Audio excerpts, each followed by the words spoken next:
Kerajaan-kerajaan Islam di Kalimantan.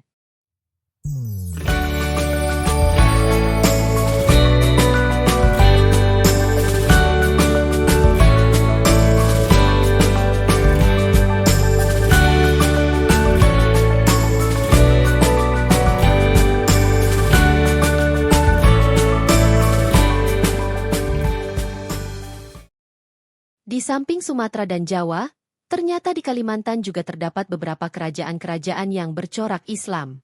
Apakah kamu sudah mengetahui nama kerajaan-kerajaan Islam yang tumbuh di Kalimantan?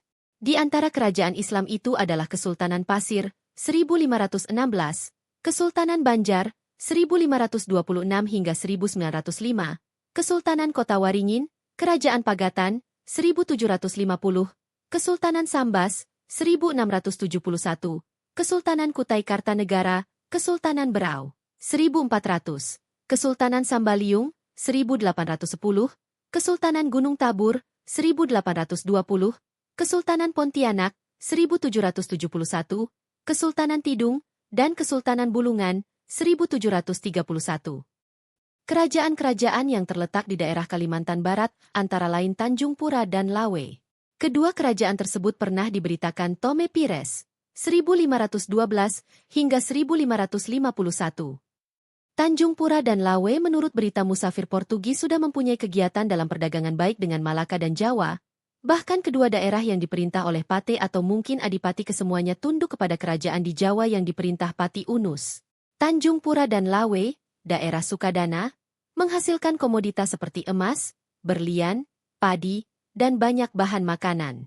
Banyak barang dagangan dari Malaka yang dimasukkan ke daerah itu.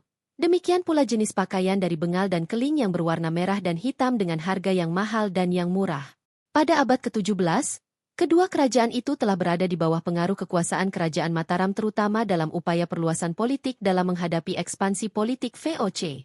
Demikian pula kota Waringin yang kini sudah termasuk wilayah Kalimantan Barat pada masa kerajaan Banjar juga sudah masuk dalam pengaruh Mataram, sekurang-kurangnya sejak abad ke-16. Meskipun kita tidak mengetahui dengan pasti kehadiran Islam di Pontianak, konon ada pemberitaan bahwa sekitar abad ke-18 atau 1720, ada rombongan pendakwah dari Tarim, Hadramaut, yang diantaranya datang ke daerah Kalimantan Barat untuk mengajarkan membaca Al-Quran, ilmu fikih, dan ilmu hadis. Mereka diantaranya Syarif Idrus bersama anak buahnya pergi ke Mampawah, tetapi kemudian menelusuri sungai ke arah laut memasuki Kapuas kecil sampailah ke suatu tempat yang menjadi cikal bakal kota Pontianak.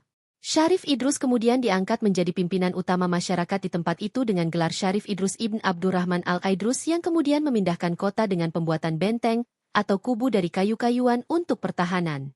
Sejak itu Syarif Idrus Ibn Abdurrahman Al-Aidrus dikenal sebagai Raja Kubu.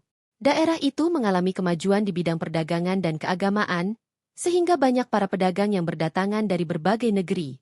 Pemerintahan Syarif memerintah pada 1199 hingga 1209 Hijriah, atau bertepatan dengan 1779 hingga 1789 Masehi. Cerita lainnya mengatakan bahwa pendakwah dari Tarim, Hadramaut, yang mengajarkan Islam dan datang ke Kalimantan bagian barat terutama ke Sukadana ialah Habib Husin Al-Gadri. Ia semula singgah di Aceh dan kemudian ke Jawa sampai di Semarang. Di tempat itulah ia bertemu dengan pedagang Arab bernama Syaif. Karena itulah maka Habib Husin Al-Gadri berlayar ke Sukadana. Kesaktiannya menyebabkan ia mendapat banyak simpati dari Raja, Sultan Matan dan rakyat. Kemudian Habib Husin Al-Gadri pindah dari Matan ke Mempawah untuk meneruskan syiar Islam. Setelah wafat ia diganti oleh salah seorang putranya yang bernama Pangeran Said Abdurrahman Nurul Alam. Ia pergi dengan sejumlah rakyatnya ke tempat yang kemudian dinamakan Pontianak, dan di tempat inilah ia mendirikan keraton dan masjid agung. Pemerintahan Syarif Abdurrahman Nur Alam Ibn Habib Husin Al-Gadri pada 1773 hingga 1808 digantikan oleh Syarif Kasim Ibn Abdurrahman Al-Gadri pada 1808 hingga 1828 dan selanjutnya Kesultanan Pontianak di bawah pemerintahan Sultan-Sultan keluarga Habib Husin Al-Gadri. B. Kerajaan Banjar, Banjarmasin. Kerajaan Banjar, Banjarmasin, terdapat di daerah Kalimantan Selatan yang muncul sejak kerajaan-kerajaan bercorak Hindu yaitu Negara Dipa, Daha, dan Kahuripan yang berpusat di daerah hulu Sungai Nagara di Amuntai. Kerajaan Nagara Dipa masa pemerintahan Putri Jungjung Buih dan patihnya Lembu Amangkurat, pernah mengadakan hubungan dengan kerajaan Majapahit. Mengingat pengaruh Majapahit sudah sampai di daerah Sungai Nagara, Batang Tabalung, Barito, dan sebagainya tercatat dalam kitab Nagara Kertagama. Hubungan tersebut juga dibuktikan dalam cerita hikayat Banjar dan kronik Banjarmasin. Pada waktu menghadapi peperangan dengan Daha, Raden Samudera minta bantuan kerajaan Demak sehingga mendapat kemenangan. Sejak itulah Raden Samudera menjadi pemeluk agama Islam dengan gelar Sultan Suryanullah, yang mengajarkan agama Islam kepada Raden Samudera dengan patih-patih serta rakyatnya, ialah seorang penghulu Demak. Proses Islamisasi di daerah itu, menurut A. Chense, terjadi sekitar 1550 Masehi. Sejak pemerintahan Sultan Suryanullah, kerajaan Banjar atau Banjarmasin meluaskan kekuasaannya sampai Sambas, Batang Lawai Sukadana, Kota Waringin, Sampit, Madawi, dan Sambangan.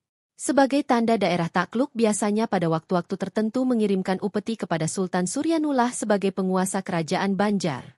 Setelah Sultan Suryanullah wafat, ia digantikan oleh putra tertuanya dengan gelar Sultan Rahmatullah. Ketika menjabat sebagai raja, ia masih mengirimkan upeti ke Demak, yang pada waktu itu sudah menjadi kerajaan Pajang. Setelah Sultan Rahmatullah, yang memerintah kerajaan Banjarmasin ialah seorang putranya yang bergelar Sultan Hidayatullah.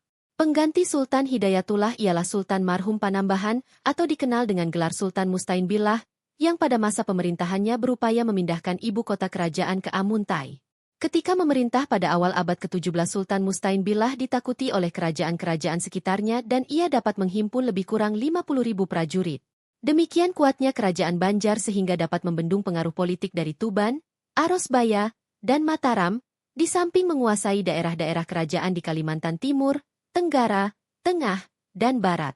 Pada abad ke-17 di kerajaan Banjar ada seorang ulama besar yang bernama Muhammad Arsyad Ibn Abdullah Al-Banjari, 1710 hingga 1812, lahir di Martapura. Atas biaya Kesultanan masa Sultan Tahlil Allah, 1700 hingga 1745, pergi belajar ke Haramain selama beberapa tahun. Sekembalinya dari Haramain ia mengajarkan fikih atau syariah, dengan kitabnya Sabil Al-Muhtadin. Ia ahli di bidang tasawuf dengan karyanya Has Al-Ma'rifah. Mengenai riwayat, ajaran dan guru-guru serta kitab-kitab hasil karyanya secara panjang lebar telah dibicarakan oleh Azyumardi Azara dalam Jaringan Ulama Timur Tengah dan Kepulauan Nusantara abad ke-17 dan 18. Sejak wafatnya Sultan Adam, pada 1 November 1857, pergantian sultan-sultan mulai dicampuri oleh kepentingan politik Belanda sehingga terjadi pertentangan-pertentangan antara keluarga raja, terlebih setelah dihapuskannya kerajaan Banjar oleh Belanda. Perlawanan-perlawanan terhadap Belanda itu terus-menerus dilakukan terutama antara tahun 1859 hingga 1863, antara lain oleh Pangeran Antasari, Pangeran Demang Leman, Haji Nasrun dan lainnya. Perlawanan terhadap penjajah Belanda itu sebenarnya terus dilakukan sampai tahun-tahun selanjutnya.